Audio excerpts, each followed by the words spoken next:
Video games.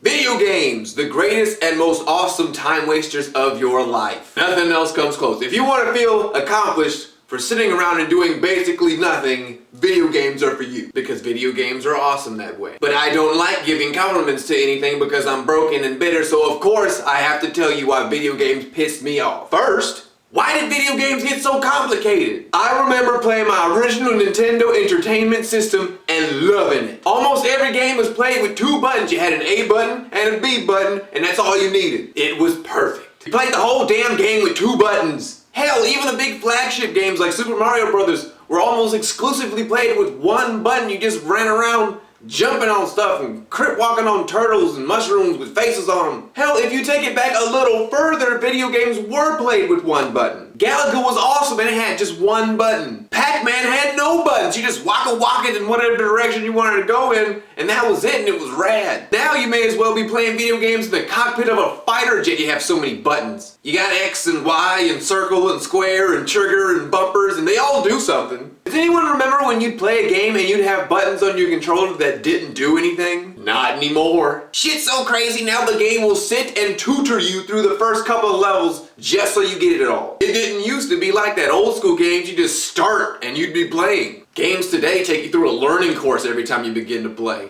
Like, oh man, I would have never known I could crouch if you hadn't told me. Thank you so much, game! Bitch, we've been crouching since Mario. When Bullet Bill was on the scene or when the castle ceiling was coming down and trying to crush us, we would get in that little hole and crouch. We didn't need to be told these things back in the day. We just got it. We figured it out like men. Clearly game designers think we're retarded now. But I guess that's what makes games good now, giving them more moves, more steps. I guess they forgot how the simplest games made you more frustrated than anything you've ever done in your life. All the game would be was jumping, but it would be like brain surgery trying to complete it. And if you died, all the world came crashing down around you like, fuck! Fuck! If you can't tell by now, I am a fan of old school gaming. I was raised on Nintendo.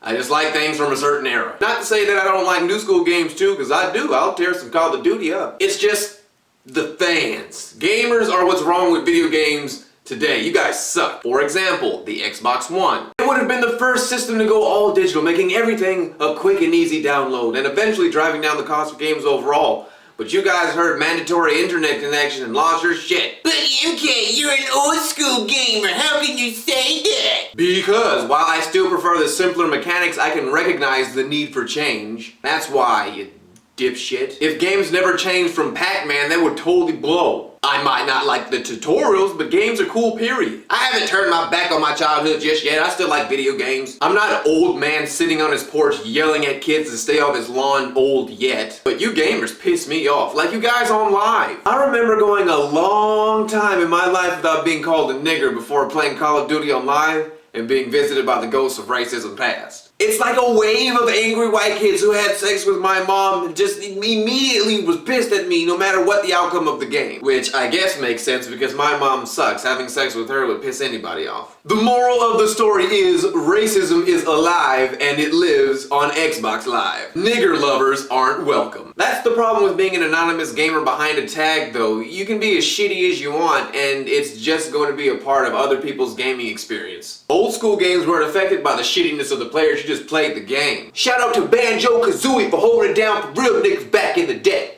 And while I'm at it, shout out to Crash Bandicoot and Spyro 2. Those guys were savages. Great games that didn't need an online network to be great. Salute to you.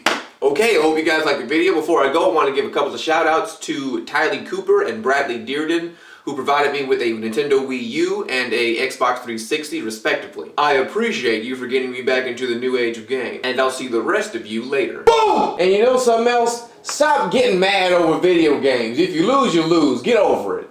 I can't tell you how many times I've seen people get into fisticuffs over a game of Madden.